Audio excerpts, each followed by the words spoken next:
The Ghost of Art by Charles Dickens. I am a bachelor, residing in a rather dreary set of chambers in the Temple. We are situated in the square court of high houses, which would be a complete well, but for the want of water and the absence of a bucket. I live at the top of a house among the teals and sparrows. Like a little man in the nursery store, I live by myself, and all the bread and cheese I get, which is not much, I put upon a shelf. I need scarcely add, perhaps, that I am in love, and that the father of my charming Julia objects to our union.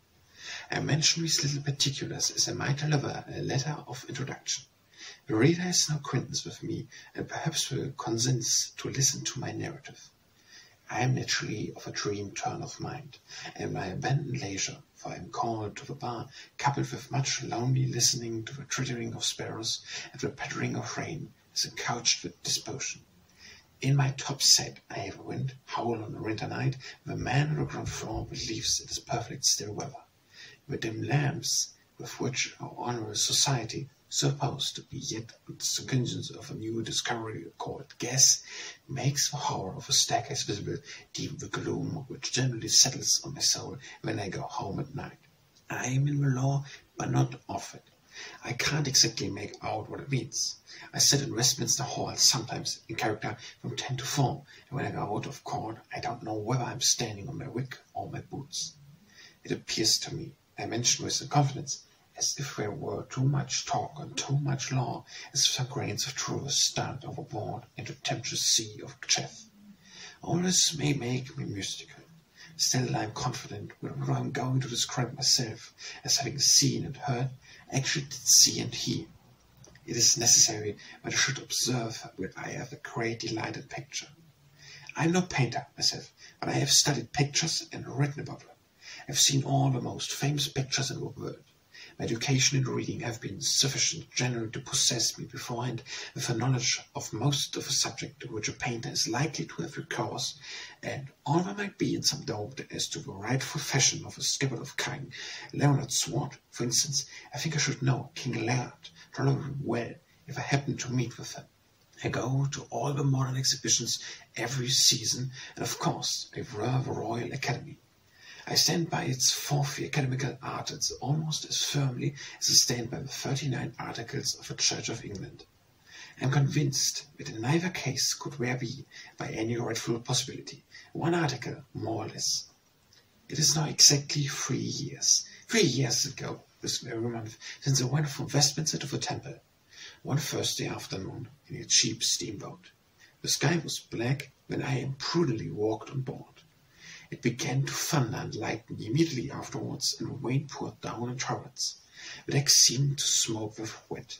I went below, but so many passengers were there, smoking too, that I came up again, and buttoning my pea-coat, and standing in the shadow of a paddle-box, stood as upright as I could, and made the best of it. It was at this moment that I first beheld the terrible being who was the subject of my present recollections. Standing against the funnel, apparently with intention of drying himself by the heat as fast as he got wet, was a shabby man in rare black, with his hands in his pockets, who fascinated me from the memorable instant when I caught his eye. Where had I caught that eye before? Who was he? Why did I connect him all at once with the vicar of Wakefield, Alfred the Great, Gay Glass, Charles II, Joseph and his brethren, the Fairy Queen, Tom Jones, the Medicament of Bristol, Tam O'Shanter, the Marriage of a Dog of Venice, with the Adriatic, and the Great Plague of London? Why, when he bent one leg and placed one hand upon the back of a seat near him, did my mind associate him wildly with the words, "Number 142, Portrait of a Gentleman"? Could it be that I was going mad? I looked at him again, and now I could have taken my evidence that he belonged to the vicar of Wakefield family. Whether he was the vicar, or Moses, or Busher, or the Squire, or a conglomeration of all four, I knew not. But I was appealed to seize him by the throat and charge him with being, in some fair way, connected with Prince Rose's blood. He looked up at rain, and when now heaven, he became Saint John. He folded his arms, resigned himself to the weather, and I was frantically inclined to address him as a spectator, and firmly demand to know what he had done with Sir Roger de Coverley. The frightful suspicion that I was become drained returned upon me with redoubled force. Meantime, this awful stranger, inexplicably linked to my distress, stood drying himself at the funnel, and ever, as the steam rose from his clothes, diffusing a mist around him, I saw through the ghostly medium all the people I have mentioned, and a scare more sacred and profane.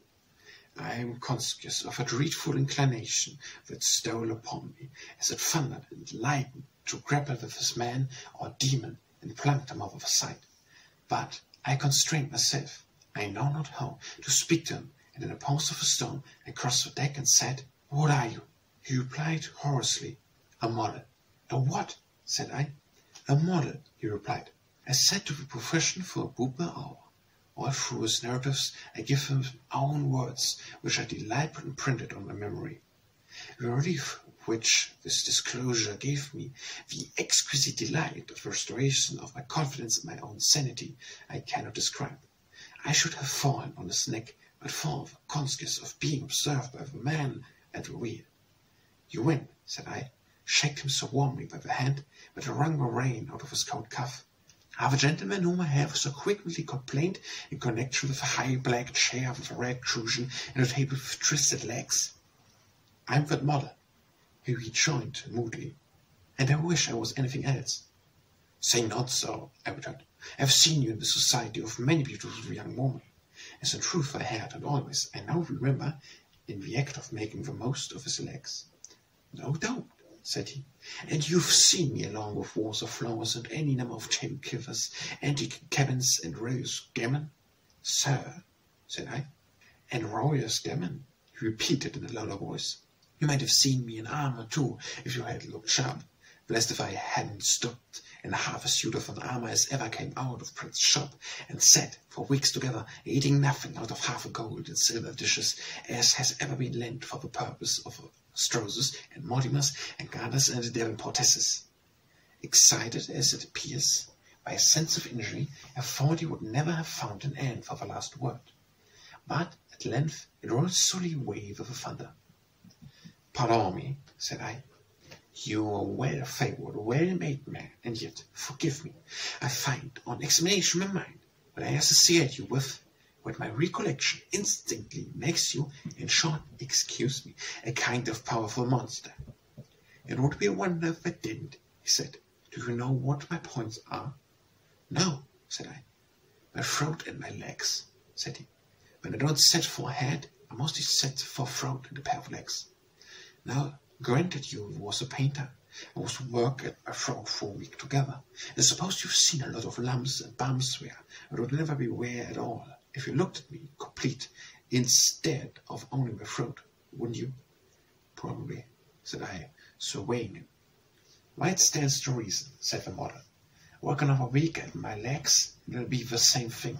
You'll make 'em out as knotty and knobby at last, as if they was a trunk of 2 old trees. Then stick my legs, throat on the other man's body, and you'll make a regular monster. And away the public gets their regular monster every first Monday in May, when the Royal Academy exhibition opens." "You're a critic," said I, with an air of deference. "I'm in an uncommon ill humour, if that is," rejoined the model with great ingenuousness, "as if it weren't bad enough for about an hour for the man to be mixing himself up with that jolly old furniture, but I don't think the public knowed the very nails by this time, or to be putting on greasy old hats and cloaks and playing trumpets in the bayou. Neighbours, the visitors were smoking according to pattern in the playground, and the rains of being wonderful in the middle distance, ought to be unpolitely kicking up his legs among a load of goats, and reason whatever in his mind but to show him, as if this weren't bad enough, and to go and be thrown out of employment too." "Surely no," said I. "Surely yes," said the Indian model, "but I grow on." The gloomy and threatening manner in which she muttered the last words can never be effaced from my remembrance. My blood ran cold. I asked of myself what it was that this desperate being was resolved to grow. My breast made no response. I ventured to implore him to explain its meaning. With a scornful laugh he uttered with dark prophecy, "I grow one, and mark my words, I shall haunt you." We parted in the storm, after I had forced half a crown of his acceptance with a trembling hand. I concluded that something supernatural happened to the steamboat as it bore his reeking figure down the river, but it never got into the papers. 2 years elapsed, during which I followed my profession without any vestigials, never holding so much as a motion of course. At the expiration of that period, I found myself making my way home to the temple one night in precisely such another storm of thunder and lightning as that by which I had been overtaken on board of the steamboat, except that this storm, bursting over the town at midnight, was rendered much more awful by the darkness of the hour. As I turned into my court, I really thought the thunderbolt was fall and pluck the pavement up. Every brick and stone in the place seemed to have an echo of its own for the thunder. The waterspouts were overcharged, and the rain came chilling down from the housetops as if they had been mountain tops. Mrs. Markins, my laundress, wife of Parkins, the porter, when newly dead of dropsy, a particular instruction to place a bedroom candle and a match under the staircase, lamp on my landing, in order that I might light my candle there whenever I came home. Mrs. Parkins invariably disagreed all instructions we were never aware. Thus it happened that on this occasion I got my way into my sitting room to find the candle, and came out to light it. What were my emotions when underneath the staircase lamp, shining with wet as if he had never been dry since our last mention, stood the mysterious being whom I had encountered on the steamboat in a thunderstorm 2 years ago. His prediction rushed upon my mind, and I turned faint. "I said I'd do it," he observed in a hollow voice, "and I have done it. May I come in?" "Misguided creature, what have you done?" I returned. "I'll let you know," was his reply, "if you'll let me in." Could it be murder what he had done? And had he been so successful that he wanted to do it again at my expense? I hesitated. "May I come in?" said he. I inclined my head with as much presence of mind as I could command, and he followed me into my chamber, where I saw that the lower part of his face was tied up in what is commonly called a blucher handkerchief. He slowly removed this bandage and exposed to view a long dark beard curling over his upper lip, twisting about the corner of his mouth, hanging down upon his breast. "What is this?" I exclaimed involuntarily. "And what have you become?" "I am the ghost of art," said he. The effect of his words, slowly uttered in the thunderstorm of midnight, was appalling in the last degree. More dead than alive, I surveyed him in silence. "Your German taste came up," said he, "and threw me out of bread. I'm ready for the taste now." He made his beard a little jagged with his hand, folded his arms, and said, "Severity!" I shuddered. It was so serve. He made his beard flowing on his breast, and leaned both hands on the stuff of a carpet room which Mrs. Parkins had left among my books, said, "Benevolence." I stood transfixed. The change of sentiment was entirely in the beard. The man might have left his face alone, or had no face. The beard did everything. He lay down on his back on my table, and with that action of his head threw up his beard at the chin. "That's the F," he said. He got off my table, and, looking up at the ceiling, cocked his beard a little early, at the same time making it stick out before him. "Adoration or a vow of Vanagon's," he observed. He turned his profile to me, making his upper lip very bulky with the upper part of his beard. "Romantic character," said he. He looked sideways out of his beard, as if it were an ivy bush. "Genius," said he. He gave it an ingenious twist in the air, and informed me what he was caressing. He made it shake with his fingers, and it was despair. Lank, and it was avarice, tossed at all kinds of ways, and it was rage. The beard did everything. "I'm the ghost of art," said he. "True, Bob, but they know more when it's longer. Here's the true expression. There is no other. I said I growed, and I've grown it, and I shall haunt you." He may have tumbled downstairs in the dark, but he never walked down or ran down. I looked over the banisters, and I was alone with the thunder.